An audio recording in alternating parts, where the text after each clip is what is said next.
Punjabi radio USA ਸੁਣ ਰਹੇ ਸਾਰੇ ਹੀ ਮਾਣਯੋਗ ਅਤੇ ਸਤਿਕਾਰਤ ਸਰੋਤਿਆਂ ਨੂੰ ਪਿਆਰ ਸਤਿਕਾਰ ਸਹਿ ਨਿੱਘੀ ਜਿਹੀ ਸਤਿ ਸ੍ਰੀ ਅਕਾਲ ਸਭ ਨੂੰ ਜੀ ਨੂੰ ਆਖਦੇ ਹਾਂ।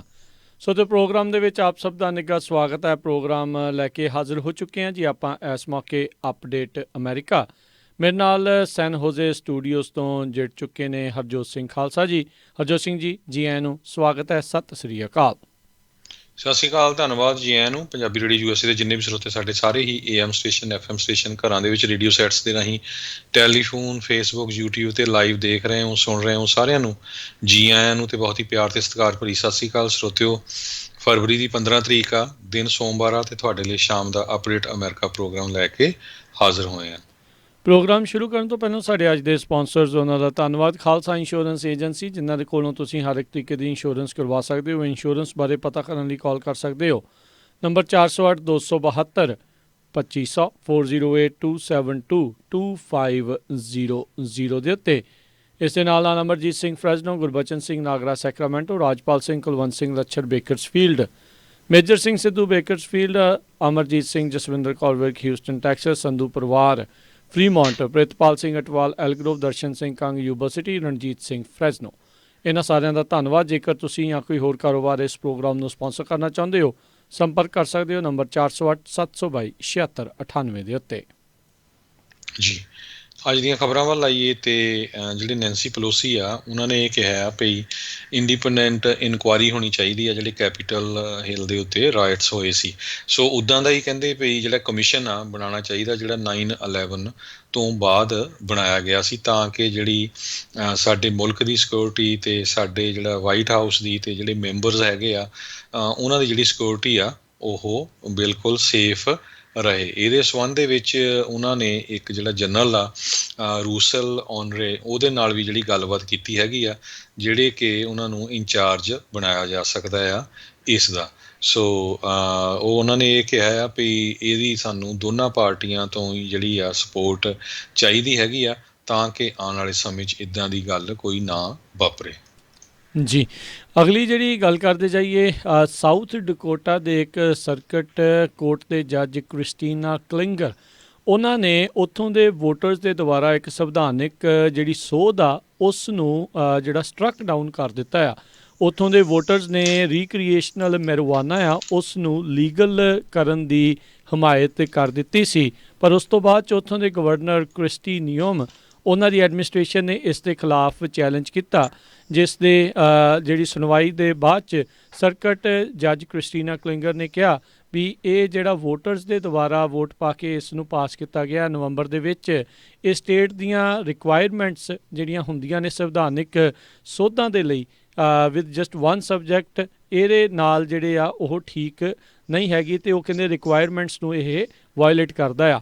ਉਹਨਾਂ ਨੇ ਕਿਹਾ ਵੀ ਅਮੈਂਡਮੈਂਟ ਇਹ ਜਿਹੜੀ ਆ ਉਹ ਰਿਵੀਜ਼ਨ ਆ, ਅਤੇ ਇਸ ਦੇ ਇਫੈਕਟਸ ਕਾਫੀ ਦੂਰ ਜਿਹੜੇ ਆ ਸਮੇਂ ਤੱਕ ਦੇਖੇ ਜਾਣਗੇ, ਫਾਰ ਰੀਚਿੰਗ ਇਫੈਕਟਸ ਜਿਹੜੇ ਹੋਣਗੇ, ਅਤੇ ਸਾਊਥ ਡਕੋਟਾ ਦੀ ਗਵਰਨਮੈਂਟਲ ਸਿਸਟਮ ਦੇ ਇੱਕ ਹਿਸਾਬ ਦੇ ਨਾਲ ਖਿਲਾਫ ਇਹ ਜਾ ਸਕਦੇ, ਇਹਨਾਂ ਨੇ ਆਪਣੀ ਰੂਲਿੰਗ ਦੇ ਵਿੱਚ ਕਿਹਾ ਹੈਗਾ ਆ। ਸੋ ਇਹ ਹੁਣ ਦੇਖਦੇ ਹਾਂ ਵੀ ਇਸ ਦੇ ਬਾਬਤ ਜਿਹੜਾ ਕੀ ਹੁੰਦਾ ਆ, ਕਿ ਇੱਕ ਕੋਰਟ ਅਦਾਲਤ ਜਿਹੜਾ ਆ ਉਹ ਲੋਕਾਂ ਦੇ ਦਿੱਤੀ ਹੋਈ ਵੋਟ ਦੇ ਉਹ ਅਗੇਂਸਟ ਜਿਹੜਾ ਉਹ ਜਾਂਦਾ ਆ ਅਤੇ ਕੀ ਬਣਦਾ ਹੈ। ਅਤੇ ਲੱਗਦਾ ਇਹ ਹੈਗਾ ਹਰਜੋਤ ਸਿੰਘ ਜੀ ਵੀ ਇਹ ਵਾਲਾ ਕੇਸ ਉੱਥੋਂ ਦੀ ਐਟਲੀਸਟ ਸੂਬੇ ਦੀ ਸੁਪਰੀਮ ਕੋਰਟ ਤੱਕ ਜਿਹੜਾ ਉਹ ਜਾਊਗਾ। ਉਹਨਾਂ ਨੇ ਕਿਹਾ ਵੀ ਅੱਜ ਦਾ ਡਿਸੀਜਨ ਸਾਡੇ ਸੰਵਿਧਾਨ ਨੂੰ ਜਿਹੜਾ ਉਹ ਬਚਾਉਂਦਾ ਆ, ਅਤੇ ਉਹਨਾਂ ਨੇ ਭਰੋਸਾ ਦਵਾਇਆ ਵੀ ਸਾਊਥ ਡਕੋਟਾ ਦਾ ਜਿਹੜਾ ਸੁਪਰੀਮ ਕੋਰਟ ਆ, ਜੇ ਉਸ ਨੂੰ ਇਸ ਮਾਮਲੇ ਦੇ ਵਿੱਚ ਆਪਣਾ ਫੈਸਲਾ ਕਰਨ ਦਾ ਉਹਨਾਂ ਨੂੰ ਮੌਕਾ ਦਿੱਤਾ ਗਿਆ ਤਾਂ ਉਹ ਵੀ ਇਹੀ ਫੈਸਲਾ ਜਿਹੜਾ ਉਹ ਸੁਣਾਉਣਗੇ। ਸੋ ਲੈਟਸ ਸੀ ਆਉਣ ਵਾਲੇ ਸਮੇਂ ਦੇ ਵਿੱਚ ਉੱਥੇ ਕੀ ਬਣਦਾ ਆ।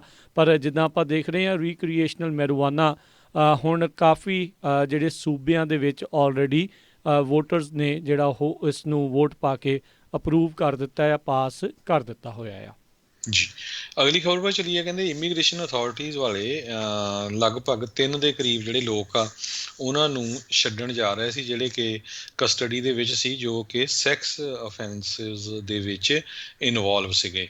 ਪ੍ਰੈਜ਼ੀਡੈਂਟ ਜੋ ਬਾਈਡਨ ਉਹਨਾਂ ਨੇ ਇੱਕ ਨਵਾਂ ਡਾਇਰੈਕਟਿਵ ਜਿਹੜਾ ਇਸ਼ੂ ਕੀਤਾ ਸੀ ਇਮੀਗ੍ਰੇਸ਼ਨ ਇਨਫੋਰਸਮੈਂਟ ਦੇ ਲਈ, ਪਹਿਲੇ ਦਿਨ ਹੀ ਉਹਨੇ ਕੀਤਾ ਸੀ ਵੀ ਉਹਦੇ ਮੁਤਾਬਕ ਜਿਹੜੇ ਵੀ ਲੋਕ ਜਿਹੜੇ ਹੈਗੇ ਆ ਇਲੀਗਲੀ ਐਂਟਰ ਹੋਏ ਆ ਤੇ ਉਹਨਾਂ ਨੂੰ ਛੱਡਿਆ ਜਾ ਸਕਦਾ ਐਜ਼ ਲੌਂਗ ਐਜ਼ ਉਹ US ਦੀ ਨੈਸ਼ਨਲ ਸਿਕਿਉਰਿਟੀ ਨੂੰ ਕੋਈ ਥ੍ਰੈਟ ਨਾ ਹੋਣ। ਪਰ ਇੱਕ ਜਿਹੜਾ ਡਿਟੇਨਰ ਵੀ ਰਿਕੁਆਇਰਡ ਹੁੰਦਾ ਸੀ, ਉਹ ਵੀ ਜਿਹੜਾ ਕਹਿੰਦੇ ਡ੍ਰੌਪ ਕੀਤਾ ਗਿਆ ਹੈਗਾ, ਜਿਹੜੇ ਲੋਕ ਇਲੀਗਲੀ ਐਂਟਰ ਕਰਦੇ ਸੀ। ਪਰ ਸਮਹਾਓ ਜਿਹੜੇ ਆ 26 ਬੰਦੇ ਸੀ, ਉਹਨਾਂ 'ਚ ਕਈ ਕਹਿੰਦੇ ਵੀ ਡਰੱਗ ਚਾਰਜਸ, ਡਰੰਕ ਡਰਾਈਵਿੰਗ 'ਚ ਵੀ ਇਨਵੋਲਵ ਸੀ, ਤੇ 2 ਜਾਣੇ ਜਿਹੜੇ ਸੈਕਸ਼ੂਅਲੀ ਅਸੌਲਟਿੰਗ ਟੀਨੇਜਰ, ਤੇ ਇੱਕ ਇੰਡੀਸੈਂਸੀ ਵਿਦ ਚਾਈਲਡ, ਇਹ ਇਨਵੋਲਵ ਸੀ। ਉਹ ਕਹਿੰਦੇ ਛੁੱਟ ਜਾਣੇ ਸੀ, ਪਰ ਲੱਕਲੀ ਐਂਡ ਤੇ ਜਾ ਕੇ ਜਿਹੜੇ ਆ ਆਈਸ ਵਾਲਿਆਂ ਨੇ ਕਨਫਰਮ ਕਰ ਲਿਆ ਵੀ ਇਹ ਜਿਹੜੇ ਆ ਇਹ ਛੱਡਣੇ ਨਹੀਂ ਚਾਹੀਦੇ, ਸੋ ਉਹਨਾਂ ਨੂੰ ਜਿਹੜਾ ਆ ਅੰਦਰ ਹੀ ਜੇਲ੍ਹ ਦੇ ਰੱਖਿਆ ਗਿਆ। ਜੀ, ਅਗਲੀ ਜਿਹੜੀ ਹਰਜੋਤ ਸਿੰਘ ਜੀ ਆਪਾਂ ਗੱਲ ਕਰਦੇ ਜਾਈਏ, ਖਬਰ ਆ ਰਹੀ ਹੈ ਤਾਲੀਬਾਨ ਦੇ ਨਾਲ ਜੁੜੀ ਹੋਈ। ਕਹਿੰਦੇ ਤਕਰੀਬਨ 30 ਤਾਲੀਬਾਨ ਅੱਤਵਾਦੀ ਅਫਗਾਨਿਸਤਾਨ ਦੇ ਵਿੱਚ ਮਾਰੇ ਗਏ ਜਦ ਬੰਬ ਬਣਾਉਣ ਦੀ ਕਲਾਸ ਦੇ ਵਿੱਚ ਉੱਥੇ ਹੀ ਜਿਹੜਾ ਕਹਿੰਦੇ ਬੰਬ ਧਮਾਕਾ ਹੋ ਗਿਆ। ਖਾਮਾ ਪ੍ਰੈਸ ਨਿਊਜ਼ ਏਜੰਸੀਜ਼ ਜਿਹੜੇ ਆ ਉਹਨਾਂ ਨੇ ਕਿਹਾ ਵੀ ਉਹ ਜਿਹੜੇ ਫਾਈਟਰ ਸੀਗੇ ਇਹ IED ਦੇ ਨਾਲ ਉਸ ਦੀ ਸਿਖਲਾਈ ਲੈਂਦੇ ਹੋਏ ਜਿਹੜੇ ਉਹ ਮਾਰੇ ਗਏ ਹੈਗੇ ਆ। ਇਹ ਅਫਗਾਨ ਆਰਮੀ ਨੇ ਵੀ ਜਿਹੜੇ ਇਸ ਦੇ ਬਾਰੇ ਸੂਚਨਾ ਦਿੱਤੀ ਸੀਗੀ। ਕੁਲਤਾਕ ਕਰਕੇ ਇੱਕ ਪਿੰਡ ਆ, ਉਸ ਦੇ ਕਹਿੰਦੇ ਮੌਸਕ ਦੇ ਵਿੱਚ ਇਹ ਧਮਾਕਾ ਜਿਹੜਾ ਉਹ ਹੋਇਆ। ਇਹਨਾਂ ਫਾਈਟਰਸ ਦੇ ਵਿੱਚ 6 ਬਾਹਰਲੇ ਮੁਲਕ ਦੇ ਲੋਕ ਵੀ ਜਿਹੜੇ ਆ ਉਹ ਸ਼ਾਮਲ ਸੀਗੇ, ਜਿਹੜੇ ਤਾਲੀਬਾਨ ਦੇ ਨਾਲ ਮਿਲ ਕੇ ਜਿਹੜਾ ਆ ਉਹ ਕੰਮ ਕਰ ਰਹੇ ਸੀਗੇ। ਜੀ, ਅਗਲੀ ਖਬਰ ਵੱਲ ਚਲੀਏ। ਇੱਕ ਕਹਿੰਦੇ ਪਈ ਪਹਿਲੀ ਵਾਰੀ ਅਫਰੀਕਨ ਮੂਲ ਦੀ ਬੀਬੀ ਜਿਹੜੀ ਆ ਉਸ ਨੂੰ ਹੁਣ ਹੈੱਡ ਬਣਾਇਆ ਗਿਆ ਹੈਗਾ ਆ ਵਰਲਡ ਟ੍ਰੇਡ ਆਰਗੇਨਾਈਜੇਸ਼ਨ ਦਾ। ਤੇ ਇਹਦੇ ਸੰਬੰਧ ਦੇ ਵਿੱਚ ਨਗੋਜ਼ੀ ਓਕਾਂਜ਼ੋ ਇਵਿਲੀਆ, ਜਿਸ ਬੀਬੀ ਦਾ ਨਾਮ ਆ, ਉਹ ਕਹਿੰਦੀ ਵੀ ਜਿਹੜੀ ਜੌਬ ਆ ਮੈਂ ਪੂਰੇ ਐਨ ਤਨਦੇਹੀ ਤੋਂ ਕਰੂੰਗੀ, ਤੇ ਅਫਰੀਕਨ ਕੌਂਟੀਨੈਂਟ ਨੂੰ ਇਹਦੇ ਤੇ ਮਾਣ ਹੋਣਾ ਚਾਹੀਦਾ ਵੀ ਉੱਥੋਂ ਜਿਹੜੀ ਆ ਇੱਕ ਲੇਡੀ ਤੇ ਦੂਸਰੇ ਉੱਤੋਂ ਅਫਰੀਕਨ ਮੂਲ ਦੀ ਉਸ ਨੂੰ WTO ਦਾ ਵਰਲਡ ਟ੍ਰੇਡ ਆਰਗੇਨਾਈਜੇਸ਼ਨ ਦਾ ਹੈੱਡ ਚੁਣਿਆ ਗਿਆ ਹੈ। ਜੀ ਜੀ, ਅਗਲੀ ਜਿਹੜੀ ਆਪਾਂ ਹਰਜੋਤ ਸਿੰਘ ਜੀ ਗੱਲ ਕਰਦੇ ਜਾਈਏ, ਇਹ ਮਾੜੀ ਖਬਰ ਆ ਰਹੀ ਆ। US ਬੇਸ ਜਿਹੜਾ ਇਰਾਕ ਦੇ ਵਿੱਚ ਹੈਗਾ ਆ, ਉਸ ਦੇ ਨਜ਼ਦੀਕ ਕਹਿੰਦੇ ਆ ਵੀ ਫਾਇਰਿੰਗ ਜਿਹੜੀ ਉਹ ਕੀਤੀ ਗਈ ਆ। ਉਸ ਦੇ ਲਾਗੇ ਜਿਹੜੇ ਆ ਕੁਛ ਧਮਾਕੇ ਹੋਏ ਆ, ਜਿਸ ਦੇ ਵਿੱਚ 1 ਜਾਣੇ ਦੇ ਮਾਰੇ ਜਾਣ ਦੀ ਖਬਰ ਆ ਤੇ 5 ਅਮਰੀਕੀ ਜਿਹੜੇ ਇਸ ਦੇ ਵਿੱਚ ਇੰਜਰਡ ਹੋਏ ਆ। ਰੌਕਟ ਸਟ੍ਰਾਈਕ ਜਿਹੜੀ ਆ ਕਹਿੰਦੇ ਉਹ ਹੋਈ ਆ। 14 ਰੌਕਟ ਐਰਬਿਲ ਇੰਟਰਨੈਸ਼ਨਲ ਏਅਰਪੋਰਟ ਦੇ ਨਜ਼ਦੀਕ, ਜਿੱਥੇ US ਫੋਰਸਿਸ ਦਾ ਬੇਸ ਹੈਗਾ ਆ ਨਦਰਨ ਇਰਾਕ ਦੇ ਵਿੱਚ, ਉੱਥੇ ਇਹ ਹੋਇਆ ਆ। ਕਹਿੰਦੇ ਇੱਕ ਨਾਨ US ਸਿਵਿਲੀਅਨ ਕੰਟਰੈਕਟਰ ਜਿਹੜਾ ਉਸ ਦੀ ਇਹ ਮੌਤ ਹੋਈ ਆ ਤੇ 5 ਅਮਰੀਕੀ ਜਿਹੜੇ ਇਸ ਦੇ ਵਿੱਚ ਜ਼ਖਮੀ ਹੋਏ ਆ। ਰਾਸ਼ਟਰਪਤੀ ਬਾਈਡਨ ਨੂੰ ਇਸ ਹਮਲੇ ਦੇ ਬਾਰੇ ਜਿਹੜਾ ਉਹ ਦੱਸਿਆ ਗਿਆ ਹੈਗਾ ਆ। ਯਾਦ ਹੋਣਾ ਕੁਝ ਸਮਾਂ ਪਹਿਲਾਂ ਵੀ ਇੱਦਾਂ ਹੀ ਅਮਰੀਕਾ ਦੇ ਹੀ ਇੱਕ ਬੇਸ ਦੇ ਉੱਤੇ ਹਮਲਾ ਕੀਤਾ ਗਿਆ ਸੀ, ਜਿਸ ਤੋਂ ਬਾਅਦ ਦੇ ਵਿੱਚ ਟਰੰਪ ਪ੍ਰਸ਼ਾਸਨ ਦੇ ਦੁਆਰਾ ਕਈ ਮਿਜ਼ਾਈਲਸ ਜਿਹੜੀਆਂ ਆ ਉਸ ਇਲਾਕੇ ਦੇ ਵਿੱਚ ਦਾਗੀਆਂ ਗਈਆਂ ਸੀਗੀਆਂ। ਜੀ, ਅਗਲੀ ਖਬਰ ਜਿਹੜੀ ਟੈਕਸਸ ਤੋਂ ਆ ਰਹੀ ਆ, ਸਵੇਰੇ ਵੀ ਆਪਾਂ ਦੱਸਿਆ ਸੀ ਟੈਕਸਸ ਦੇ ਵਿੱਚ ਉੱਥੇ ਦੇ ਗਵਰਨਰ ਨੇ ਜਿਹੜਾ ਫੀਮਾ ਤੋਂ ਜਿਹੜੀ ਹੈਲਪ ਮੰਗੀ ਹੈਗੀ ਆ, ਤੇ ਵਾਈਟ ਹਾਊਸ ਨੇ ਫੈਡਰਲ ਐਮਰਜੈਂਸੀ ਡੈਕਲੇਰੇਸ਼ਨ ਦੇ ਅੰਡਰ ਜਿਹੜਾ ਆ ਹੈਲਪ ਕਰਨ ਦੀ ਜਿਹੜੀ ਆ ਆਲਰੇਡੀ ਕਰ ਦਿੱਤੀ ਹੈਗੀ ਆ। ਗਵਰਨਰ ਐਬਟ ਨੇ ਰਿਕੁਐਸਟ ਉਦੋਂ ਕੀਤੀ ਜਦੋਂ 2.5 ਮਿਲੀਅਨ ਦੇ ਕਰੀਬ ਲੋਕਾਂ ਦੀ ਜਿਹੜੀ ਬਿਜਲੀ ਵੀ ਚਲੇ ਗਈ, ਤੇ ਕਹਿੰਦੇ ਸਨੋ ਉਹ ਟੈਕਸਸ ਦੇ ਵਿੱਚ ਬਹੁਤ ਜ਼ਿਆਦਾ ਪਈ ਆ। 254 ਜਿਹੜੀਆਂ ਕਾਉਂਟੀਜ਼ ਆ ਟੈਕਸਸ ਦੀਆਂ, ਉਹਨਾਂ ਨੂੰ ਫੈਡਰਲ ਅਸਿਸਟੈਂਸ ਖਾਸ ਕਰਕੇ ਸ਼ੈਲਟਰਿੰਗ, ਹੋਰ ਐਮਰਜੈਂਸੀ ਪ੍ਰੋਟੈਕਟਿਵ ਮੇਜਰਸ ਦੇ ਵਾਸਤੇ ਚਾਹੀਦੀ ਆ। ਤੇ ਜਿਹੜੀ ਫੀਮਾ ਆ ਉਹ ਕਹਿੰਦੇ ਵੀ ਅਸੀਂ ਇਮੀਡੀਏਟਲੀ ਜਿਹੜੀ ਆ ਇਹ ਹੈਲਪ ਆ ਟੈਕਸਸ ਦੇ ਜਿਹੜੇ 254 ਕਾਉਂਟੀਜ਼ 'ਚ ਲੋਕ ਰਹਿੰਦੇ ਆ ਉਹਨਾਂ ਨੂੰ ਪ੍ਰੋਵਾਈਡ ਕਰਾਂਗੇ। ਜੀ, ਅਗਲੀ ਜਿਹੜੀ ਗੱਲ ਕਰਦੇ ਜਾਈਏ, ਵਰਲਡ ਹੈਲਥ ਆਰਗੇਨਾਈਜੇਸ਼ਨ ਨੇ ਜਿਹੜੀ ਆਕਸਫੋਰਡ ਐਸਟਰਾਜ਼ੈਨੇਕਾ ਦੀ ਵੈਕਸੀਨ ਆ ਕੋਵਿਡ ਨੂੰ ਜਿਹੜਾ ਉਹ ਨਜਿੱਠਣ ਦੇ ਲਈ ਉਸ ਨੂੰ ਐਮਰਜੈਂਸੀ ਯੂਜ਼ ਦੇ ਲਈ ਲਿਸਟ ਜਿਹੜਾ ਉਹ ਕਰ ਦਿੱਤਾ ਆ। ਉਹਨਾਂ ਨੇ ਇਸ ਦੀ ਇਜਾਜ਼ਤ ਦੇ ਦਿੱਤੀ ਗਈ ਆ। ਸੋ ਇਹ ਅਜੇ ਇਹਨਾਂ ਨੇ ਅਮਰੀਕਾ ਦੇ ਵਿੱਚ FDA ਦੇ ਮੂਹਰੇ ਜਿਹੜਾ ਉਹ ਜਾ ਕੇ ਇਹ ਇਜਾਜ਼ਤ ਦੀ ਮੰਗ ਕੀਤੀ ਆ, ਪਰ FDA ਨੇ ਅਜੇ ਇਸ ਦੇ ਉੱਤੇ ਕੋਈ ਆਪਣਾ ਨਤੀਜਾ ਆ ਉਹ ਨਹੀਂ ਸੁਣਾਇਆ। ਇਸੇ ਦੇ ਤਹਿਤ 8 ਲੱਖ ਡੋਜ਼ਿਜ਼ ਇੰਡੀਆ ਨੇ ਐਸਟਰਾਜ਼ੈਨੇਕਾ ਦੀਆਂ ਬ੍ਰਾਜ਼ੀਲ ਨੂੰ ਜਿਹੜੀਆਂ ਆ ਉਹ ਹੁਣ ਘੱਲੀਆਂ ਹੈਗੀਆਂ ਆ। ਸੋ ਇਹ ਕੋਵੈਕਸ ਕਰਕੇ ਇਸ ਦਾ ਜਿਹੜਾ ਵੈਕਸੀਨ ਦਾ ਨਾਮ ਜਿਹੜਾ ਉਹ ਦੱਸਿਆ ਜਾਂਦਾ ਆ। ਜੀ, ਅਗਲੀ ਖਬਰ ਸੈਨ ਫਰਾਂਸਿਸਕੋ ਤੋਂ ਆ ਰਹੀ ਹੈ। ਕਹਿੰਦੇ ਵੀ ਸੈਨ ਫਰਾਂਸਿਸਕੋ ਇੱਕ ਤਰ੍ਹਾਂ ਨਾਲ ਉਜੜਿਆ ਹੋਇਆ ਸ਼ਹਿਰ ਇਸ ਵੇਲੇ ਦਿਸ ਰਿਹਾ ਹੈਗਾ। ਕਿਸੇ ਟਾਈਮ ਦੇ ਉੱਤੇ ਇੰਨਾ ਜ਼ਿਆਦਾ ਰਸ਼ ਹੁੰਦਾ ਸੀ, ਕਹਿੰਦੇ ਵੀ ਲੋਕ ਮੋਢੇ ਨਾਲ ਮੋਢਾ ਵੱਜ ਕੇ ਉੱਥੋਂ, ਖਾਸ ਕਰਕੇ ਜਿਹੜਾ ਡਾਊਨਟਾਊਨ ਆ ਉੱਥੋਂ ਲੰਘਦੇ ਸੀਗੇ। ਹੁਣ ਬਹੁਤ ਸਾਰੀਆਂ ਕੰਪਨੀਆਂ ਨੇ ਰਿਮੋਟ ਵਰਕ ਜਿਹੜਾ ਆ ਉਹ ਅਪਰੂਵ ਕਰ ਦਿੱਤਾ। ਕਿਸੇ ਟਾਈਮ ਦੇ ਉੱਤੇ ਕਹਿੰਦੇ ਟੈਕ ਦੀ ਰਾਈਜ਼ਿੰਗ ਕੈਪੀਟਲ ਜਿਹੜਾ ਡਾਊਨਟਾਊਨ ਸੈਨ ਫਰਾਂਸਿਸਕੋ ਨੂੰ ਗਿਣਿਆ ਜਾਂਦਾ ਸੀ। ਵੱਡੀਆਂ ਵੱਡੀਆਂ ਕੰਪਨੀਆਂ ਨੇ, ਜਿਸ ਤਰ੍ਹਾਂ ਕਿ ਸੇਲਜ਼ ਫੋਰਸ ਜਿਹੜੀ ਸਿਟੀ ਦੀ ਸਭ ਤੋਂ ਲਾਰਜੈਸਟ ਪ੍ਰਾਈਵੇਟ EMPLOYER ਹੈਗਾ ਆ, ਉਹਨਾਂ ਨੇ ਕਨਫਰਮ ਕੀਤਾ 1000 ਦੇ ਕਰੀਬ ਜਿਹੜੇ ਲੋਕਲ ਵਰਕਰਸ ਆ ਉਹ ਇੱਕ ਜਾਂ ਇੱਕ ਤੋਂ ਵੱਧ ਦਿਨ ਆਪਣੇ ਘਰ ਰਹਿ ਕੇ ਜਿਹੜਾ ਕੰਮ ਕਰਨਗੇ। ਸੋ ਉਹਦੇ ਨਾਲ ਜਿਹੜਾ ਆ ਸੈਨ ਫਰਾਂਸਿਸਕੋ ਦੇ ਛੋਟੇ ਬਿਜ਼ਨੈਸਸ ਜਿਹੜੇ ਆ ਉਹਦੇ ਉੱਤੇ ਬਹੁਤ ਅਸਰ ਪਊਗਾ, ਖਾਸ ਕਰਕੇ ਰੈਸਟੋਰੈਂਟਸ ਜਾਂ ਫੂਡ ਨਾਲ ਰਿਲੇਟਡ ਹੈਗੇ ਆ। ਗੂਗਲ ਵੀ ਜਿਹੜਾ ਇੱਕ ਹੋਰ ਟੈਨਟ ਹੈਗਾ ਐਮਬਾਰਕਡੇਰੋ ਦੇ ਏਰੀਏ ਦੇ ਵਿੱਚ, ਉਹਨਾਂ ਨੇ ਵੀ ਇਹ ਕਿਹਾ ਵੀ EMPLOYEE ਟਵਾਈਸ ਏ ਵੀਕ ਜਿਹੜੇ ਆ ਘਰ ਰਹਿ ਸਕਦੇ। ਫੇਸਬੁੱਕ ਨੇ ਵੀ ਜਿਹੜਾ ਕਿ ਟ੍ਰੈਂਸਵੇ ਟਾਵਰ ਦੇ ਉੱਤੇ ਉਹਨਾਂ ਦਾ ਆਫਿਸ ਹੈਗਾ, ਉਹਨਾਂ ਨੇ ਵੀ ਕਿਹਾ ਉਹਨਾਂ ਦੇ EMPLOYEE ਘਰੋਂ ਕੰਮ ਕਰ ਸਕਦੇ ਆ। ਟਵਿੱਟਰ, ਡਰੌਪਬਾਕਸ, ਲੇਵਾਈਜ਼ ਜਿਹੜੇ ਆ ਇਹਨਾਂ ਨੇ ਆਲਰੇਡੀ ਜਿਹੜੀ ਆ ਆਪਣੀ ਸਪੇਸ ਉੱਥੇ ਛੱਡ ਦਿੱਤੀ ਆ ਤੇ ਉਹ ਮੂਵ ਹੋਣ ਜਾ ਰਹੇ ਆ। ਸੋ ਬਹੁਤ ਸਾਰੀਆਂ ਜਿਹੜੀਆਂ ਛੋਟੇ ਛੋਟੇ ਆਪਾਂ ਦੇਖਦੇ ਹਾਂ ਸਟੋਰ ਜਾਂ ਬਿਲਡਿੰਗਸ, ਉਹਨਾਂ ਦੇ ਉੱਤੇ ਬੋਰਡ ਅਪ ਕਰ ਦਿੱਤੇ ਗਏ ਹੈਗੇ ਆ। ਜੀ, ਅਗਲੀ ਜਿਹੜੀ ਗੱਲ ਕਰਦੇ ਜੀ, ਇਹ ਪਿਛਲੇ ਦਿਨਾਂ ਦੇ ਵਿੱਚ ਦੱਸਿਆ ਸੀਗਾ ਵੀ ਕਿਸ ਤਰੀਕੇ ਦੇ ਨਾਲ ਏਸ਼ੀਅਨ ਅਮੈਰੀਕਨਜ਼, ਖਾਸ ਕਰਕੇ ਜਿਹੜੇ ਬਜ਼ੁਰਗ ਆ ਬੇ ਏਰੀਆ ਦੇ ਵਿੱਚ ਵੀ ਅਤੇ ਕੈਲੀਫੋਰਨੀਆ ਦੇ ਵਿੱਚ ਵੀ, ਉਹਨਾਂ ਉੱਤੇ ਜਿਹੜੇ ਆ ਉਹ ਹਮਲੇ ਹੋ ਰਹੇ ਆ।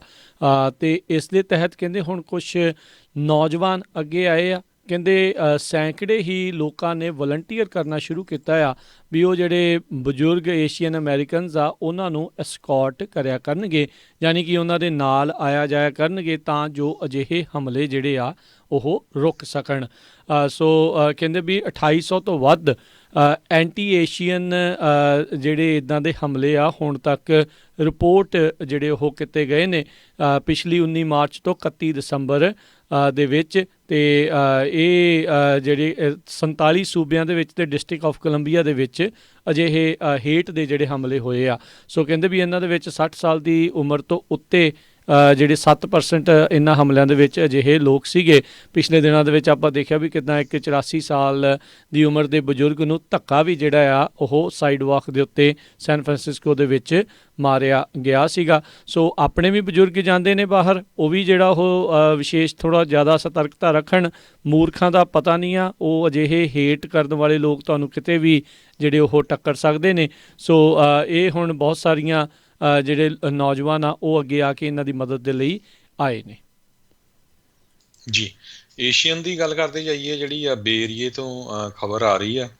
ਬੇ ਏਰੀਏ ਦੇ ਵਿੱਚ ਇੱਕ ਟੈਕ ਕੰਪਨੀ ਜਿਸ ਨੇ ਕਿ ਐਡਵਰਟਾਈਜ਼ਮੈਂਟ ਲਿੰਕਡਇਨ ਤੇ ਪਾ ਦਿੱਤੀ, ਐਪਟੀਊਡ ਕੰਪਨੀ ਦਾ ਨਾਂ ਆ, ਪਈ ਸਾਡੇ ਜੋਬ ਓਪਨਿੰਗ ਆ, ਪਰ ਏਸ਼ੀਅਨ ਮੂਲ ਦੇ ਲੋਕ ਜਿਹੜੇ ਆ ਉਹ ਨਾ ਅਪਲਾਈ ਕਰਨ। ਸੋ ਦੇਖੋ ਲਿੰਕਡਇਨ ਦੇ ਉੱਤੇ, ਤੇ ਕਹਿੰਦੇ ਵੀ ਨੌਨ ਏਸ਼ੀਅਨ ਦੇ ਲਈ ਆ ਇਹ ਜਿਹੜੀ ਜੋਬ ਆ। ਸੋ ਉਹ ਤੋਂ ਬਾਅਦ ਉਹ ਕਾਫੀ ਜਿਹੜਾ ਰੌਲਾ ਪਿਆ, ਤੇ ਹੁਣ ਉਹ ਕੰਪਨੀ ਵਾਲੇ ਕਹਿੰਦੇ ਵੀ ਇਹ ਪਤਾ ਨਹੀਂ ਕਿਸ ਤਰ੍ਹਾਂ ਜਿਹੜਾ ਇਹਦੇ ਵਿੱਚ ਸੱਤ ਲੇਖ ਹੋ ਗਿਆ, ਇਹਦੀ ਜਿਹੜੀ ਪੂਰੀ ਇਨਵੈਸਟੀਗੇਸ਼ਨ ਕਰ ਰਹੇ ਆ, ਉਹਦੀ ਜਿਹੜੀ ਉਹਨੇ ਹੁਣ ਮਾਫੀ ਵੀ ਮੰਗੀ ਹੈਗੀ ਆ। ਕਿਉਂਕਿ ਲਿੰਕਡਇਨ ਨੇ ਨਾਲ ਹੀ ਲਿੰਕ ਪਾ ਦਿੱਤਾ ਜਦੋਂ ਉਹਨਾਂ ਨੂੰ ਕੰਪਲੇਨ ਕੀਤੀ ਗਈ ਵੀ ਜਿਹੜੀ ਇਨਅਪਰੋਪਰੀਏਟ ਲੈਂਗੁਏਜ ਆ ਇੱਦਾਂ ਦੇ ਬਿਹੇਵੀਅਰ ਦੀ, ਉਹ ਅਸੀਂ ਟੋਲਰੇਟ ਨਹੀਂ ਕਰਦੇ ਹੈਗੇ। ਸੋ ਹੁਣ ਦੇਖੋ ਵੀ ਇਹ ਤਾਂ ਬਹੁਤ ਹੈਰਾਨੀ ਵਾਲੀ ਗੱਲ ਆ ਵੀ ਕੰਪਨੀ ਨੇ ਜਿਹੜੀ ਉਹ ਵੀ ਬੇ ਏਰੀਏ ਦੇ ਵਿੱਚ ਪੋਸਟ ਪਾਈ ਆ ਵੀ ਨੌਨ ਏਸ਼ੀਅਨ ਹੀ ਜਿਹੜੇ ਆ ਅਪਲਾਈ ਕਰਨ। ਜੀ ਜੀ, ਬਿਲਕੁਲ। ਇਹ ਪਤਾ ਨਹੀਂ ਕਿੱਦਾਂ ਦਾ ਟਰੈਂਡ ਜਿਹੜਾ ਉਹ ਚਾਲੂ ਕਰਨਾ ਚਾਹੁੰਦੇ ਸੀਗੇ। ਅਗਲੀ ਜਿਹੜੀ ਗੱਲ ਕਰਦੇ ਜਾਈਏ, ਤੁਸੀਂ ਆਲਰੇਡੀ ਦੱਸ ਹੀ ਚੁੱਕੇ ਆ ਵੀ ਕਾਫੀ ਬਰਫ਼ਬਾਰੀ ਜਿਹੜੀ ਹੋ ਰਹੀ ਹੈਗੀ ਆ, ਅਤੇ ਉਹਨਾਂ ਨੇ ਜਿਹੜੀ ਉਹ ਮੰਗ ਕੀਤੀ ਆ। ਉੱਧਰ ਹਿਊਸਟਨ ਦੇ ਵਿੱਚ ਕਹਿੰਦੇ 7 ਲੱਖ ਤੋਂ ਵੱਧ ਲੋਕ ਇਸ ਠੰਡ ਦੇ ਕਹਿਰ ਦੇ ਦੌਰਾਨ ਬਿਜਲੀ ਤੋਂ ਬਗੈਰ ਸੀਗੇ। ਇਹ ਉੱਥੋਂ ਦੇ ਮੇਅਰ ਨੇ ਜਿਹੜਾ ਉਹ ਦੱਸਿਆ ਸੀਗਾ, ਅਤੇ ਕਹਿੰਦੇ 1.2 ਮਿਲੀਅਨ ਲੋਕ ਇਸ ਜਿਹੜੀ ਬਿਜਲੀ ਜਾਣ ਤੋਂ ਪ੍ਰਭਾਵਿਤ ਹੋਏ ਸੀਗੇ। ਸੋ ਪੋਲਰ ਵੋਰਟੈਕਸ ਅੱਗੇ ਕਾਫੀ ਜਿਹੜਾ ਉੱਤੇ ਰਹਿੰਦਾ ਸੀ, ਪਰ ਹੁਣ ਜਦੋਂ ਤੋਂ ਗਲੋਬਲ ਵਾਰਮਿੰਗ, ਕਲਾਈਮੇਟ ਚੇਂਜ ਜਿਹੜਾ ਹੋਇਆ ਆ, ਇਹ ਸਾਰੀਆਂ ਜਿਹੜੀਆਂ ਹਵਾਵਾਂ ਦੇ ਰੁੱਖਾਂ ਦੇ ਵਿੱਚ ਕਾਫੀ ਜ਼ਿਆਦਾ ਤਬਦੀਲੀਆਂ ਆਈਆਂ। ਤਾਂ ਹੀ ਦੇਖਿਆ ਜਾ ਰਿਹਾ ਵੀ ਇਹਨਾਂ ਥਾਵਾਂ ਦੇ ਵਿੱਚ ਅੱਗੇ ਕਿਤੇ ਕੋਈ 10 ਸਾਲੀ ਡੈਕਡਸ ਦੇ ਵਿੱਚ ਇੱਕ ਅੱਧੀ ਵਾਰੀ ਇੱਦਾਂ ਦੀ ਚੀਜ਼ ਜਿਹੜੀ ਉਹ ਕੋਈ ਵਾਪਰ ਜੇ ਤਾਂ ਵਾਪਰ ਜੇ, ਪਰ ਇਹ ਹੁਣ ਹਰ ਆਏ ਸਾਲ ਜਿਹੜੀ ਇੱਦਾਂ ਦੀਆਂ ਘਟਨਾਵਾਂ ਜਿਹੜੀਆਂ ਉਹ ਵਾਪਰ ਰਹੀਆਂ ਨੇ। ਸੋ ਇਸੇ ਲਈ ਕਾਫੀ ਚਿੰਤਾ ਦਾ ਵਿਸ਼ਾ ਜਿਹੜਾ ਆ ਉਹ ਆਉਣ ਵਾਲੇ ਦਿਨਾਂ ਦੇ ਲਈ ਜਿਹੜਾ ਉਹ ਬਣ ਰਿਹਾ ਆ, ਕਿਉਂਕਿ ਲੋਕ ਇਹਨਾਂ ਚੀਜ਼ਾਂ ਦੇ ਲਈ ਰੈਡੀ ਵੀ ਜਿਹੜਾ ਉਹ ਨਹੀਂ ਹੁੰਦੇ, ਅਤੇ ਜਾਂ ਫਿਰ ਆਪਣੇ ਆਪ ਨੂੰ ਇਹਨਾਂ ਨੂੰ ਰੈਡੀ ਕਰਨਾ ਪੈਣਾ। ਪਰ ਉਹਦੇ ਨਾਲੋਂ ਬੈਟਰ ਆ ਵੀ ਆਪਾਂ ਕਿਸੇ ਤਰੀਕੇ ਦੇ ਨਾਲ ਇਸ ਜਿਹੜੇ ਤਬਦੀਲੀਆਂ ਲਗਾਤਾਰ ਜਿਹੜੀਆਂ ਹੋ ਰਹੀਆਂ ਆ ਉਸ ਨੂੰ ਠੱਲਣ ਦੀ ਕੋਸ਼ਿਸ਼ ਜਿਹੜੀ ਉਹ ਕਰ ਸਕੀਏ। ਜੀ, ਅਗਲੀ ਖਬਰ ਵੱਲ ਚਲੀਏ। ਨਾਰਥ ਕੈਰੋਲੀਨਾ ਤੋਂ ਆ ਰਹੀ ਆ, ਜਿੱਥੇ ਇੱਕ 12 ਸਾਲਾਂ ਦਾ ਜਿਹੜਾ ਬੱਚਾ ਆ, ਉਹਨੇ ਕੀ ਕੀਤਾ ਵੀ ਉਹਨਾਂ ਦੇ ਘਰ ਦੇ ਵਿੱਚ ਜਿਹੜੇ ਆ ਰੋਬਰਸ ਆ ਉਹ ਵੜ ਗਏ 2 ਜਾਣੇ, ਤੇ ਉਹਦੀ ਜਿਹੜੀ ਗ੍ਰੈਂਡ ਮਾਂ ਸੀ ਜਿਹਦਾ ਨਾਂ ਲਿੰਡਾ ਐਲਿਸ ਕਰਕੇ ਦੱਸਿਆ 73 ਸਾਲਾਂ ਦੀ, ਉਹਨੂੰ ਉਹਨਾਂ ਨੇ ਸ਼ਾਟ ਵੀ ਕਰ ਦਿੱਤਾ ਤੇ ਉਹ ਤੋਂ ਪੈਸੇ ਦੀ ਜਿਹੜੀ ਮੰਗ ਕੀਤੀ। ਤੇ ਉਸੇ ਟਾਈਮ ਦੇ ਉੱਤੇ 12 ਸਾਲਾਂ ਦਾ ਉਹਦਾ ਜਿਹੜਾ ਪੋਤਾ ਸੀਗਾ, ਉਹਨੇ ਗਨ ਚਲਾ ਦਿੱਤੀ ਇੰਟਰੂਡਰਸ ਦੇ ਉੱਤੇ, ਤੇ ਇੱਕ ਦੇ ਜਿਹੜੀ ਆ ਗੋਲੀ ਲੱਗ ਵੀ ਗਈ ਤੇ ਉੱਥੋਂ ਭੱਜ ਗਏ। ਤੇ ਫਿਰ ਥੋੜ੍ਹੀ ਦੂਰ ਜਾ ਕੇ ਜਿਹੜੀ ਪੁਲਿਸ ਵਾਲੇ ਆ ਉਹਨਾਂ ਨੇ ਉਹ ਜਿਹੜੇ ਇੰਟਰੂਡਰ ਸੀਗੇ ਜਿਹੜੇ ਲੁੱਟਣ ਆਏ ਸੀ ਉਹਨਾਂ ਨੂੰ ਫੜ ਲਿਆ, ਤੇ ਇੱਕ ਜਾਣੇ ਦੀ ਮੌਤ ਵੀ ਹੋ ਗਈ ਕਿਉਂਕਿ ਉਹਦੇ ਗੋਲੀ ਲੱਗੀ ਹੋਈ ਸੀ।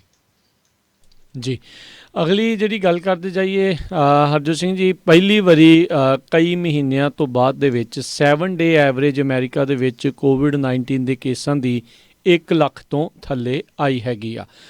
ਕਹਿੰਦੇ ਵੀ ਨਵੰਬਰ ਤੋਂ ਬਾਅਦ ਦੇ ਵਿੱਚ ਲਗਾਤਾਰ ਜਦੋਂ ਥੈਂਕਸਗਿਵਿੰਗ, ਕ੍ਰਿਸਮਸ, ਨਿਊ ਈਅਰ ਦੀਆਂ ਛੁੱਟੀਆਂ ਆਈਆਂ, ਲੋਕੀ ਕਾਫੀ ਜ਼ਿਆਦਾ ਮਿਲੇ ਜੁਲੇ ਅਤੇ ਕੇਸਿਸ ਕਾਫੀ ਜ਼ਿਆਦਾ ਵਧਣੇ ਸ਼ੁਰੂ ਹੋ ਗਏ ਸੀਗੇ। ਅਤੇ ਜੌਨ ਹੌਪਕਿੰਸ ਯੂਨੀਵਰਸਿਟੀ ਦੇ ਡਾਟਾ ਦੇ ਅਨੁਸਾਰ ਇਹ ਹੁਣ ਪਹਿਲੀ ਵਾਰੀ ਬੀਤੇ ਜਿਹੜੇ ਸ਼ੁੱਕਰਵਾਰ ਤੋਂ ਬਾਅਦ ਦੇ ਵਿੱਚ 83,321 ਨਵੀਆਂ ਇਨਫੈਕਸ਼ਨਸ ਅਤੇ 361 ਮੌਤਾਂ ਜਿਹੜੀਆਂ ਬੀਤੇ ਐਤਵਾਰ ਨੂੰ ਜਿਹੜੀਆਂ ਉਹ ਰਿਪੋਰਟ ਕੀਤੀਆਂ ਗਈਆਂ ਆ। ਅਤੇ ਇਹ ਪਹਿਲੀ ਵਾਰੀ 7 ਡੇ ਐਵਰੇਜ ਜਿਹੜੀ ਆ ਉਹ 1 ਲੱਖ ਤੋਂ ਥੱਲੇ ਗਈ ਆ। ਇਹਦਾ ਮਤਲਬ ਇਹ ਨਹੀਂ ਹੈਗਾ ਵੀ ਆਪਾਂ ਇਸ ਟਾਈਮ ਬਿਲਕੁਲ ਸੁਰੱਖਿਅਤ ਜਿਹੜੇ ਹੋ ਚੁੱਕੇ ਹਾਂ। ਜਿੰਨੀ ਦੇਰ ਤੱਕ ਮੈਜੋਰਟੀ ਲੋਕ ਵੈਕਸੀਨ ਲਵਾ ਕੇ ਆਪਣੇ ਆਪ ਨੂੰ ਇਸ ਚੀਜ਼ ਤੋਂ ਜਿਹੜਾ ਉਹ ਨਹੀਂ ਬਚਾਉਂਦੇ, ਉਨੀ ਦੇਰ ਤੱਕ back to normal pre covid ਸਮੇਂ ਦੇ ਵਿੱਚ ਜਾਣ ਨੂੰ ਕਾਫੀ ਜ਼ਿਆਦਾ ਸਮਾਂ ਜਿਹੜਾ ਉਹ ਲੱਗ ਸਕਦਾ ਆ। ਦਸੰਬਰ ਅਤੇ ਜਨਵਰੀ ਦੇ ਵਿੱਚ ਹਰਜੋਤ ਸਿੰਘ ਜੀ 2 ਤੋਂ 2.5 ਲੱਖ ਐਵਰੀ 7 ਡੇ ਐਵਰੇਜ ਜਿਹੜੀ ਉਹ ਸੀਗੀ। ਸੋ ਇੱਕ ਸ਼ੁਭ ਸੰਕੇਤ ਜ਼ਰੂਰ ਹੈਗਾ ਆ ਵੀ ਆંકੜੇ ਜਿਹੜੇ ਆ ਥੱਲੇ ਵੱਲ ਨੂੰ ਆਉਣੇ ਸ਼ੁਰੂ ਹੋਏ ਨੇ। ਇਹ ਤਾਂ ਹੀ ਲਗਾਤਾਰ ਥੱਲੇ ਆਉਂਦੇ ਰਹਿਣਗੇ ਜੇ ਸਾਰੇ ਜਾਣੇ ਸੇਮ ਪ੍ਰੀਕਾਸ਼ਨਸ ਜਿਹੜੀਆਂ ਉਹ ਲੈਂਦੇ ਰਹਿਣ, ਜਿੰਨੀ ਦੇਰ ਤੱਕ ਵੱਧ ਤੋਂ ਵੱਧ ਲੋਕ ਜਿਹੜੇ ਆ ਉਹ ਵੈਕਸੀਨੇਟ ਨਹੀਂ ਹੋ ਜਾਂਦੇ। ਜੀ, ਅਗਲੀ ਖਬਰ ਵੱਲ ਚਲੀਏ। ਕਰੋਨਾ ਵਾਇਰਸ ਤੋਂ ਬਾਅਦ ਮਿਲੀਅਨਸ ਆਫ ਜਿਹੜੇ ਅਮਰੀਕਨ ਆ ਉਹ ਕੰਮ ਤੋਂ ਬਾਹਰ ਹੋ ਗਏ। ਉਹਦੇ ਨਾਲ ਉਹਨਾਂ ਦੀ ਜਿਹੜੀ ਫਾਈਨੈਂਸ਼ੀਅਲ ਸਿਚੁਏਸ਼ਨ ਆ ਬਹੁਤ ਬੈਡ ਹੋਈ। ਮਾਰਚ ਮਹੀਨੇ ਦੇ ਵਿੱਚ US ਦੀ ਗਵਰਨਮੈਂਟ ਨੇ 6 ਮਹੀਨੇ ਲਈ ਜਿਹੜੀ ਜਿਨ੍ਹਾਂ ਦੀ ਘਰਾਂ ਦੇ ਉੱਤੇ ਮੌਰਗੇਜ ਆ ਉਹਨਾਂ ਨੂੰ ਇਹ ਕਿਹਾ ਵੀ ਮੌਰਗੇਜ ਫੋਰਬੀਅਰੈਂਸ ਤੁਸੀਂ ਕਰ ਸਕਦੇ ਹੋ, ਵੀ 6 ਮਹੀਨੇ ਲਈ ਤੁਹਾਡੀ ਪੇਮੈਂਟ ਡਿਲੇ ਹੋ ਜਾਊਗੀ, ਅਤੇ ਤਾਂ ਕਰਕੇ ਜਿਹੜਾ ਤੁਹਾਡੇ ਫਾਈਨੈਂਸ਼ੀਅਲ ਹਾਰਡਸ਼ਿਪ ਆ ਉਹਦੇ 'ਚ ਬਾਹਲੀ ਤਕਲੀਫ ਨਾ ਆਵੇ। ਉਸ ਤੋਂ ਬਾਅਦ 6 ਮਹੀਨੇ ਫਿਰ ਐਕਸਟੈਂਡ ਕਰ ਦਿੱਤੀ ਗਈ। ਸੋ ਪਿਛਲੇ ਮਾਰਚ ਤੋਂ ਲੈ ਕੇ ਇਹ ਮਾਰਚ ਤੱਕ ਜਿਹੜੀ ਐਕਸਟੈਂਡ ਕੀਤੀ ਗਈ ਸੀ, ਅਤੇ ਹੁਣ ਇਹ ਖਬਰ ਆ ਰਹੀ ਆ ਵੀ 3 ਮਹੀਨੇ ਲਈ ਹੋਰ ਜਿਹੜੀ ਆ ਹਾਊਸਿੰਗ ਫਾਈਨਾਂਸ ਏਜੰਸੀ ਆ ਫੈਡਰਲ, ਉਹ ਗੱਲ ਕਰ ਰਹੀ ਆ ਵੀ 3 ਮਹੀਨੇ ਦੀ ਹੋਰ ਐਕਸਟੈਂਡ ਕੀਤੀ ਜਾਵੇ। ਜੀ, ਅਗਲੀ ਜਿਹੜੀ ਗੱਲ ਕਰਦੇ ਜਾਈਏ, ਓਬਾਮਾ ਕੇਅਰ ਦੀ ਫੈਡਰਲ ਲੈਵਲ ਦੇ ਉੱਤੇ ਜਿਹੜੀ healthcare.gov ਆ ਮਾਰਕੀਟ ਪਲੇਸ ਆ ਉਸ ਨੂੰ ਫਿਰ ਚਾਲੂ ਜਿਹੜਾ ਆ ਉਹ ਕੀਤਾ ਗਿਆ ਆ। ਸਪੈਸ਼ਲ ਐਨਰੋਲਮੈਂਟ ਪੀਰੀਅਡ ਜਿਹੜਾ ਆ ਉਹ ਹੁਣ ਮਿਡ ਮਈ ਤੱਕ ਚੱਲੇਗਾ। ਪ੍ਰੈਜ਼ੀਡੈਂਟ ਬਾਈਡਨ ਨੇ ਇਹ ਆਖਿਆ ਸੀਗਾ ਵੀ ਕਰੋਨਾ ਵਾਇਰਸ ਪੈਂਡੈਮਿਕ ਦੇ ਚੱਲਦਿਆਂ ਉਹ ਸਾਰੇ ਅਮਰੀਕਨਸ ਨੂੰ ਇਹ ਮੌਕਾ ਦੇਣਗੇ ਅਤੇ ਥੋੜ੍ਹਾ ਜਿਹਾ ਆਮ ਸਮੇਂ ਦੇ ਨਾਲੋਂ ਜ਼ਿਆਦਾ ਸਮਾਂ ਦਿੱਤਾ ਜਾਊਗਾ ਤਾਂ ਜੋ ਹੈਲਥ ਇੰਸ਼ੋਰੈਂਸ ਜਿਹੜੀ ਆ ਉਹ ਲੈ ਸਕਣ। ਉਹਨਾਂ ਨੇ ਕਿਹਾ ਵੀ health care is a right not a privilege, ਅਤੇ ਕਹਿੰਦੇ ਵੀ ਮੈਂ ਆਪਣੀ ਤਾਕਤ ਦੇ ਵਿੱਚ ਹਰ ਇੱਕ ਕੋਸ਼ਿਸ਼ ਕਰੂੰਗਾ ਤਾਂ ਜੋ ਸਾਰੇ ਸਾਰੇ ਅਮਰੀਕਨਸ ਜਿਹੜੇ ਆ ਇਸ affordable health care quality affordable health care ਜਿਹੜੀ ਉਹ ਡਿਜ਼ਰਵ ਕਰਦੇ ਆ ਉਹਨਾਂ ਤੱਕ ਇਸ ਦਾ ਐਕਸੈਸ ਹੋਵੇ। ਅਤੇ ਹਰਜੋਤ ਸਿੰਘ ਜੀ ਜ਼ਰੂਰ ਤੁਸੀਂ ਵੀ ਮਾੜਾ ਜਿਹਾ ਕੋਵਿਡ ਕੈਲੀਫੋਰਨੀਆ ਦੇ ਬਾਰੇ ਇਹ ਜਾਣਕਾਰੀ ਆ ਉਹ ਜ਼ਰੂਰ ਦੇ ਦਿਓ, ਅਤੇ ਇਹ ਵੀ ਨਾਲ ਦੱਸ ਦਿਓ ਵੀ ਹੁਣ ਕਿਉਂਕਿ ਟੈਕਸ ਭਰਨ ਦਾ ਵੀ ਨਾਲ ਦੇ ਨਾਲ ਸਮਾਂ ਹੈਗਾ ਆ, ਉਹਦੇ ਪ੍ਰਤੀ ਵੀ ਉਹਨਾਂ ਨੂੰ ਕੁਛ ਫਾਰਮਸ ਵਗੈਰਾ ਜਿਹੜੇ ਉਹ ਚਾਹੀਦੇ ਹੁੰਦੇ ਆ। ਜੀ ਬਿਲਕੁਲ। ਸੋ ਜਿਹੜੀ ਕਵਰਡ ਕੈਲੀਫੋਰਨੀਆ ਆ, ਓਬਾਮਾ ਕੇਅਰ ਨੂੰ ਕੈਲੀਫੋਰਨੀਆ ਦੇ ਵਿੱਚ ਜਿਹੜਾ ਆ ਕਵਰਡ ਕੈਲੀਫੋਰਨੀਆ ਕਿਹਾ ਜਾਂਦਾ ਆ। ਤੇ ਉਹਦੇ ਸੰਬੰਧ ਦੇ ਵਿੱਚ ਆਪਾਂ ਪਿਛਲੇ ਦਿਨਾਂ 'ਚ ਵੀ ਦੱਸਦੇ ਆਏ ਹਾਂ ਵੀ ਕਿਸ ਤਰ੍ਹਾਂ ਜਿਹੜੀ ਵਾਈਟ ਹਾਊਸ ਵੱਲੋਂ ਹੁਣ ਇਹ ਡੇਟ ਐਕਸਟੈਂਡ ਕੀਤੀ ਗਈ ਆ। ਜਿਹੜੇ ਲੋਕ ਸਮਹਾਉ ਅਪਲਾਈ ਨਹੀਂ ਕਰ ਸਕੇ ਸੀ ਉਹ ਹੁਣ ਫਰਵਰੀ 15 ਤੋਂ ਫਿਰ ਦੁਬਾਰਾ ਅਪਲਾਈ ਕਰ ਸਕਦੇ ਆ। ਕੁਛ ਸਮਾਂ ਦਿੱਤਾ ਗਿਆ ਆ। ਕੈਲੀਫੋਰਨੀਆ ਦੇ ਵਿੱਚ ਜਿਹੜੇ ਲੋਕ ਅਵਾਮਾ ਕੇਅਰ ਜਾਂ ਕਵਰਡ ਕੈਲੀਫੋਰਨੀਆ ਨਹੀਂ ਕਰਾਉਂਦੇ ਉਹਨਾਂ ਨੂੰ ਜਿਹੜਾ ਫਾਈਨ ਦੇਣਾ ਪੈਂਦਾ ਹੈਗਾ। ਹੁਣ ਜਦੋਂ ਤੁਸੀਂ ਟੈਕਸ ਭਰੋਗੇ, ਜੇ ਤੁਸੀਂ ਪਿਛਲੇ ਸਾਲ ਨਹੀਂ ਕਰਾਈ ਤੇ ਤੁਹਾਨੂੰ ਜਿਹੜਾ ਆ ਉਹ $795 ਜਾਂ 2-2.5% ਦੇ ਕਰੀਬ ਤੁਹਾਡੀ ਜਿਹੜੀ ਸੈਲਰੀ ਆ ਉਹ ਫਾਈਨ ਬਣਦਾ ਹੈਗਾ। ਇਹ ਪਰ ਪਰਸਨ ਆ। ਜੇ ਹੁਣ 4 ਜਣੇ ਆ ਤਾਂ ਤੁਸੀਂ ਦੇਖ ਲਓ ਵੀ ਆਪੇ $3200 ਦੇ ਕਰੀਬ ਜਿਹੜਾ ਮਿਨੀਮਮ ਫਾਈਨ ਬਣ ਜਾਂਦਾ ਹੈਗਾ। ਸੋ ਕਈ ਲੋਕਾਂ ਦਾ ਆਪਾਂ ਦੇਖਿਆ ਐਮਰਜੈਂਸੀ ਪਲਾਨ ਕਰ ਲਓ, ਫਿਰ ਫਾਈਨ ਦੇਣ ਨਾਲੋਂ ਵੀ ਬੈਟਰ ਰਹਿੰਦਾ ਆ।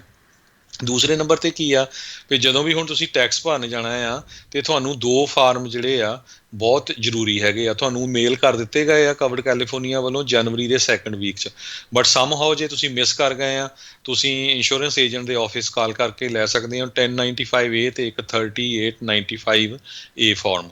ਸੋ ਇਹ ਦੋਨੋਂ ਫਾਰਮ ਜਿਹੜੇ ਆ ਤੁਹਾਨੂੰ ਚਾਹੀਦੇ ਆ ਟੈਕਸ ਭਰਨ ਦੇ ਲਈ, ਕਿਉਂਕਿ ਉਹਦੇ 'ਚ ਇਹ ਸ਼ੋਅ ਹੋਣਾ ਆ ਤੁਸੀਂ ਕਿੰਨਾ ਪੇ ਕਰਦੇ ਸੀ, ਸਬਸਿਡੀ ਕਿੰਨੀ ਮਿਲਦੀ ਸੀ ਤੇ ਉਹਦਾ ਡਿਫਰੈਂਸ ਤੇ ਉਹ ਮੈਚ ਹੋਣਾ ਤੁਹਾਡੀ ਇਨਕਮ ਦੇ ਨਾਲ। ਸੋ ਜੇ ਕਿਸੇ ਨੂੰ ਫਾਰਮ ਦੀ ਜ਼ਰੂਰਤ ਹੋਵੇ ਤੇ ਤੁਸੀਂ ਆਪਣਾ ਏਜੰਟ ਨਹੀਂ ਲੱਭ ਸਕਦੇ ਤਾਂ ਤੁਸੀਂ ਖਾਲਸਾ ਇੰਸ਼ੋਰੈਂਸ ਏਜੰਸੀ ਵੀ ਕਾਲ ਕਰ ਲਿਓ ਤੇ ਆਪਾਂ ਤੁਹਾਨੂੰ ਉੱਥੋਂ ਵੀ ਫਾਰਮ ਦੇ ਸਕਦੇ ਹੈਗੇ ਆ। ਇਹ ਬਹੁਤ ਜ਼ਰੂਰੀ ਆ, ਉਹ ਤੋਂ ਬਿਨਾਂ ਤੁਹਾਡਾ ਜਿਹੜਾ ਟੈਕਸ ਨਹੀਂ ਭਰ ਹੋਣਾ। ਇੱਕ ਜ਼ਰੂਰ ਰਾਜਕਨਵੀਰ ਸਿੰਘ ਜੀ ਜਿਹੜੀ ਗੱਲ ਆ, ਬਹੁਤ ਸਾਰੇ ਲੋਕਾਂ ਨੂੰ ਭੁਲੇਖਾ ਹੁੰਦਾ ਇਨਕਮ ਦਾ। ਉਹ ਕਹਿੰਦੇ ਜੀ ਪਿਛਲੇ ਸਾਲ ਤਾਂ ਸਾਡੀ ਇਨਕਮ ਹੀ ਕੋਈ ਨਹੀਂ ਹੋਈ ਹੈਗੀ, ਘਟ ਗਈ ਆ। ਸੋ ਉਹਦੇ 'ਚ ਕੀ ਆ, ਅਨਪਲਾਇਮੈਂਟ ਵੀ ਇਨਕਮ ਹੀ ਆ। ਚਾਹੇ ਤੁਹਾਡੀ ਡਿਸੇਬਿਲਟੀ ਇੰਸ਼ੋਰੈਂਸ ਆ ਉਹ ਵੀ ਇਨਕਮ ਕਾਊਂਟ ਹੁੰਦੀ, ਸੋਸ਼ਲ ਸਿਕਿਉਰਿਟੀ ਉਹ ਵੀ ਇਨਕਮ ਕਾਊਂਟ ਹੁੰਦੀ ਆ। ਈਵਨ ਤੁਹਾਨੂੰ ਜਿਹੜਾ ਇੰਟਰਸਟ ਮਿਲਿਆ ਆ, ਤੁਹਾਡੀ ਜਿਹੜੀ ਬੈਂਕ 'ਚ ਪੈਸੇ, ਉਹ ਵੀ ਕਿਸੇ ਤਰ੍ਹਾਂ ਦੀ ਵੀ ਜਿਹੜੀ ਇਨਕਮ ਆ ਉਹ ਕਾਊਂਟ ਹੋਣੀ ਹੈਗੀ ਆ।